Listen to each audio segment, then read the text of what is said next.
অবশেষে আমার বউ আসতে পারছে। আমার মায়ের আর কত বেচা কেনা করবা, বউকে নিয়ে ঘুরতে বেরোতে পারছি, এইটাই অনেক শান্তি। কারণ এখনো সূর্যের আলো আছে। হ্যালো গাইস, আসসালামু আলাইকুম। Myself Mohammad Ashikul Haque Abir. Welcome back to my new blog. তো আজকের ভিডিওটা শুরু করতেছি আমার হোম টাউন থেকে, মাদারীপুর।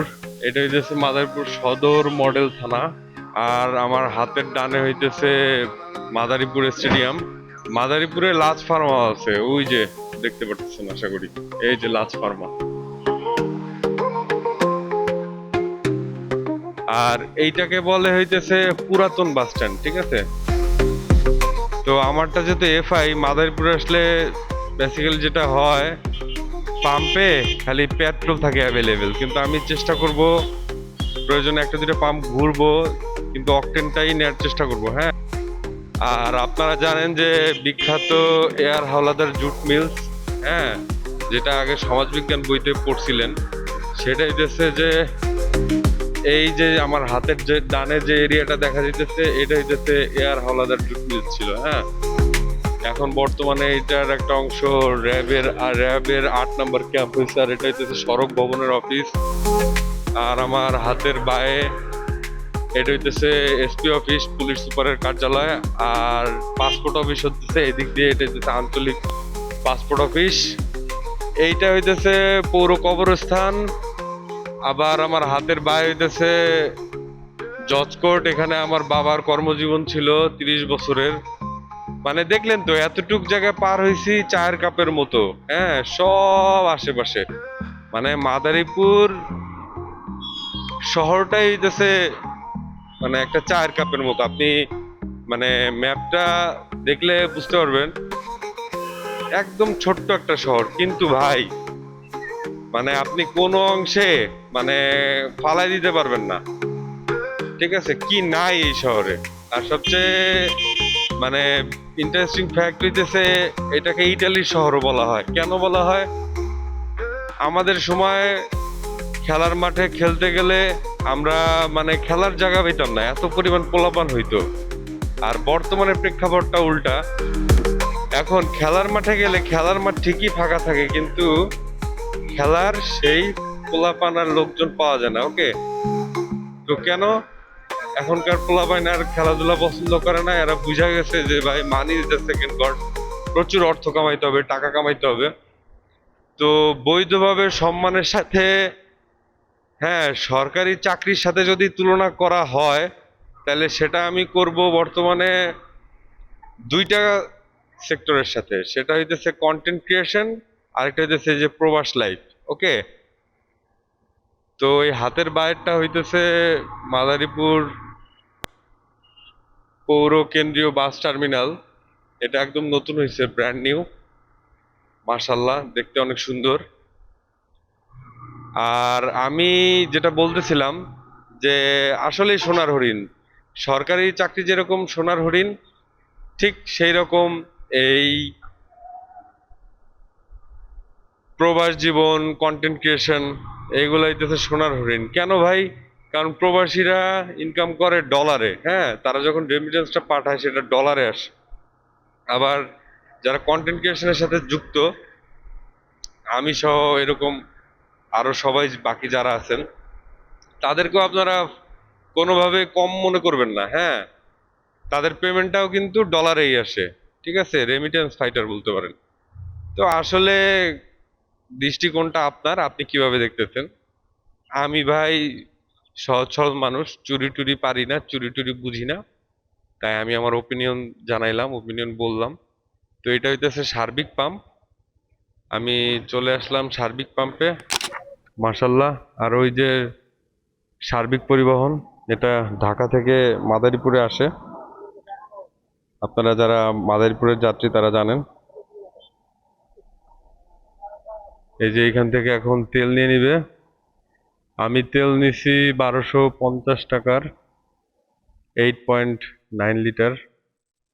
তো মাশাল্লাহ, ট্যাঙ্কি ফুল, আলহামদুলিল্লাহ। এখন হইতেছে সরাসরি বাসার দিকে যাব। এই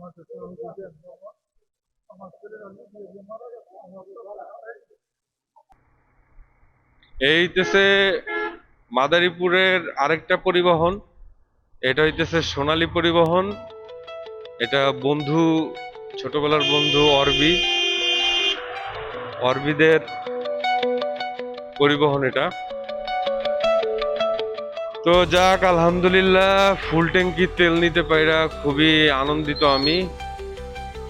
তো গতকালকে যেহেতু ঢাকা থেকে আসছি, আসলে ওই ঝড় বৃষ্টির মধ্যে ভাই পুরা রাস্তাটা আমি ভিজতে ভিজতে আসছি। আমি যখন শ্রীনগর পার হইছি মাওয়া এক্সপ্রেস হাইওয়েতে, ওই সময় বৃষ্টির কবলে পড়ছি। তারপর থেকে যত রাস্তা আছে, শোলঘর, বেজগাঁও, তারপরে পদ্মা সেতুর টোল প্লাজা, পদ্মা সেতু পার হওয়ার পরে আবার শিবচর দিয়ে আমি ঢুকছি, হ্যাঁ, এই সব জায়গাগুলো আমার শরীর ভেজা ছিল। আমার বাসায় পৌঁছাইতে পৌঁছাইতে আনুমানিক রাত 9টা বাজছে। তো যাই হোক, চলে আসলাম ইটের পোল। এখান থেকে হাতের ডানে যাব,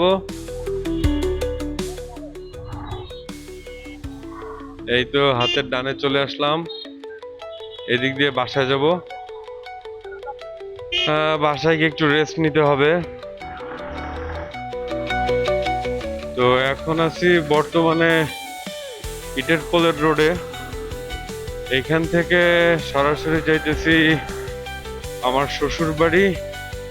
আমার ওয়াইফকে নিয়ে একটু ঘুরতে বেরোবো, এই কারণে।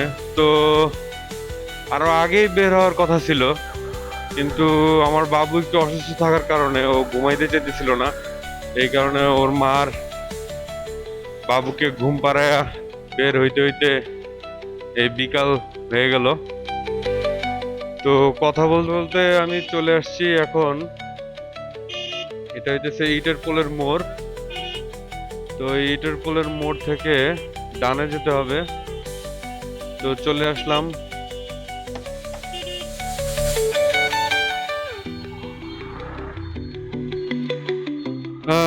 ওয়েদারটা ভালোই, আজকে সারাদিন অনেক সুন্দর ওয়েদার পেয়েছি।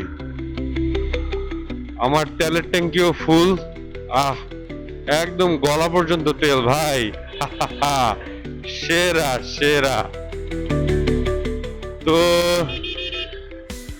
একটু তাড়াতাড়ি যাইতেছে, এই কারণে ওভার স্পিডিং করা লাগতেছে। আমার বউ ধরেছে বায়না, আমি নাকি তাকে ঘুরতে নিয়ে যাই না। Too much fun.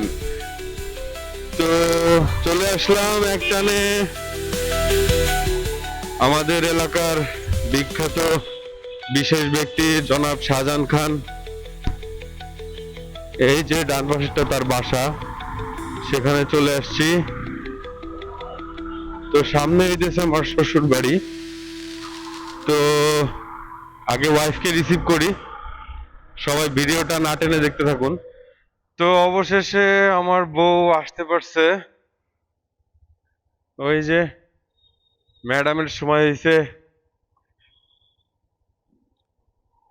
ম্যাডাম, আপনার সময় হয়েছে, আপনি আসতে পারছেন। আমার মায়ের আর কত বেচা কেনা করবা। তো আমার বাবু আসলে অসুস্থ, এই কারণে হইতেছে ঘুরতে বেরোতে চাইছিলাম। আরো আগে 3টার দিকে আমাদের ঘুরতে বের হওয়ার কথা ছিল, বাট আলটিমেটলি অনেক দেরি করে ফেললাম। তো যাই হোক, দেরিতে হয়তো বেরোইছি, কিন্তু বউকে নিয়ে ঘুরতে বেরোতে পারছি, এইটাই অনেক শান্তি। কারণ এখনো সূর্যের আলো আছে। তো আসলে অনেক দিন পর বউকে নিয়ে ঘুরতে বেরোইলাম, কারণ অলওয়েজ ঢাকাতে এই ইটনগরের শহরে বন্দি কারাগারে থাকতে হয়। আই মিন অফিসে অফিসে থাকাকালীন তো আর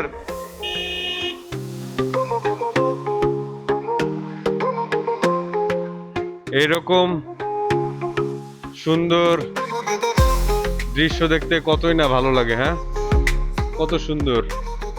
এই যে এর মধ্যে কেউ বা কাহারায় যে তাদের বাড়ি উঠাইতেছে, স্বপ্নের বাড়ি। তো আসলে এরকমই ছিল সব জায়গায় আগে এরকম। হ্যাঁ, ক্ষেতের যেই জমি, বাংলা কথায় বলতে গেলে এরকমই ছিল। তো পরে আস্তে আস্তে ডেভেলপ হইতে হইতে হইতে শহর বাড়ে। হ্যাঁ, তারপরে নগরীতে পরিণত হয়, এই আর কি। এই যে একটা উঠাইছে, মানে এর আশেপাশের জমি দেখলে তো বুঝতে পারতেছেন যে প্যাটার্নটা কিরকম ছিল। তো মূলত ওয়াইফকে নিয়ে একটু বাইকে ঘুরতে বেরিয়েছিলাম, তো ঘোরা শেষ এই কারণে, কারণ বাবু যেহেতু অসুস্থ, বাবু আবার ঘুম থেকে উঠে যেতে পারে, আবার কিছু জামা কাপড় আমার বউ রোদে দিছিল, সেইগুলা তার উঠাইতে হবে। এই কারণে আবার হইতেছে সন্ধ্যা হয়ে দিতেছে আস্তে আস্তে। তো এই কারণে আসলে আর ঘোরা হইলো না, তো চলে যাচ্ছি বাসার দিকে। আহ আপনাদের কাছে এই ভিউটা কিরকম লাগতেছে কমেন্ট বক্সে কমেন্ট করে জানান। আমার তো ভাই ভালোই লাগে, যখন মন খারাপ থাকে তখন আমি আর আমার বউ বাইকে করে এই রাস্তায় ঘুরতে বের হয়ে যাই। অনেক সুন্দর লাগে ভাই, অনেক সুন্দর লাগে, দুই পাশে খালি গাছ আর গাছ। হ্যাঁ, নিরিবিলি। আবার হইতেছে ভারী বাস ট্রাকেরও বালাই নাই। হ্যাঁ, তো এই কারণে এই রোডটা আমার খুবই পছন্দের। এটা হইতেছে ইটের পোল থেকে যদি বায়ে আসেন, যারা মাদারীপুরের ভিউয়ার্স আছেন তারা হয়তো জানেন, ইটের পোল থেকে যদি বায়ে আসেন তাহলে এইখানে আপনারা আসতে পারবেন। এই যে এটা হইতেছে হাতের বায়ে মাদারীপুর কেন্দ্রীয় জেল। হ্যাঁ, আর এটা হইতেছে কাকরাইল বাজার। তো আস্তে আস্তে বাসার দিকে আগাই, কিন্তু আমার বউ নাকি এইখান থেকে এই যে কি একটা গাছ নিবে, কারণ এখানে নার্সারি আছে। এই যে মাদারীপুর জেলা কারাগার। হ্যাঁ, এই যে এইখানে একটা নার্সারি আছে। আমি এর আগে যখন আসছিলাম তখন এই বাউন্ডারি গুলো ছিল না। এই যে একজন বাড়ি উঠাইতেছে, অনেক সুন্দর। হ্যাঁ, এই যে হইতেছে নার্সারি, কত সুন্দর না? দৃশ্যটা ভালোই লাগতেছে ভাই, মারাত্মক। ওই যে সামনে ডগ স্কোয়াড।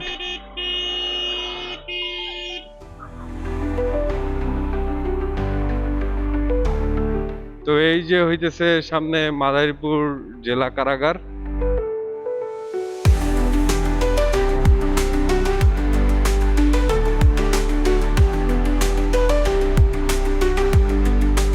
তো এই জমিগুলা কিন্তু এইরকমই, এই জমি দিয়ে এরকম দাম বেড়ে গেছে ভাই, কি একটা অবস্থা না? তো যাই হোক, এটা স্বাভাবিক, দিন যত যাবে সব জায়গারই জমির দাম বাড়বে। হ্যাঁ, এটাই স্বাভাবিক, সবকিছুরই তো একটা নির্ধারিত মূল্য আছে, তাই না? জমিরও একটা দাম আছে। তো যাই হোক, এভাবেই খুঁজে বের করতে হবে, তারপরে যেখানে ব্যাটে বলে মিলবে, মানে আমার বাজেটে মিলবে, সেখান থেকেই তো কিনতে হবে। এই ছিল আমার মাদারীপুর শহরের আর আমার স্বপ্ন পূরণের একটা ভিডিও। তো এইখানে হইতেছে আমার সহধর্মিনী চাকরি করে, আমার ওয়াইফ হচ্ছে ইংরেজির লেকচারার এই মাদ্রাসার। আপনাদেরকে একটু গুল্লা দিয়ে দেখাই।